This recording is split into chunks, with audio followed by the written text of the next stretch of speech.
Jengo hili lina sifa 3 za kipekee. Hizo ni za muhimu sana. Sifa ya pekee ya kwanza ni kwamba jengo hili, fedha zilizotumika kujenga ni fedha za walipa kodi wa Jamhuri ya Muungano wa Tanzania. Hakuna mkopo hata senti moja katika ujenzi, acha vifaa, ujenzi hakuna.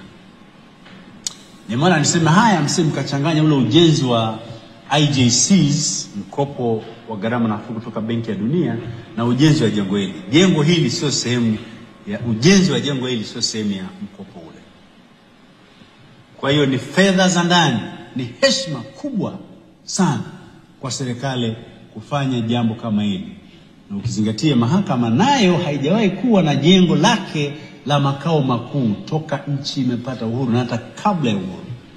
Jengo tunalotumia sasa pale Dar es Salaam lililokuwa linatumika, ambalo lilianza kutumika mwaka 1902 kwa matumizi mengine, ndipo likaja kutumika kama makao makuu ya mahakama, haikuwa imejengwa kwa maana ya makao makuu ya mahakama. Hili ndilo jengo ambalo kwa kweli serikali itajivunia, na Mheshimiwa Rais Daktari Samia Suluhu Hassan kwa kweli atakuwa ameandika historia kubwa sana kufanikisha jambo hili kubwa na la msingi sana.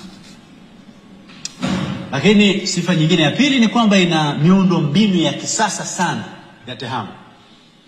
Kama mnavyofahamu, mahakama tayari imeanza kutumia akili unde. Akili unde kwa lugha ya Kiingereza ni artificial intelligence. Wengine wanasema akili bandia, lakini niliwahi kumsikia pia Mheshimiwa Rais akisema akili bandia. Sasa hiyo inaonekana kama ni kitu fake. Kwa akili unde ndio Kiswahili sahihi.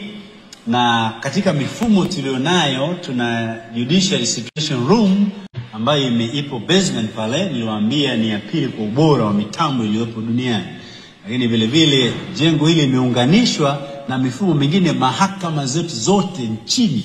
Tunaweza kuona nini kinatokea kwenye real time. Kwa hiyo ina miundombinu ya kisasa sana na mifumo mingine ya kiusalama na kadhalika. Na ubora wa ujenzi kwamba jengo limejengwa likae miaka 100. Lakini pia msahau jengo hili pia imewekewa provision, sehemu ya helikopta kutua, inaitwa helipad kwa lugha ya kihandisi. Kwa hiyo kati ya jengo la Tume ya Utumishi wa Mahakama na jengo hili kuna base pale ambayo helikopta inaweza katua pale. Maana yake sasa tuna mobile courts.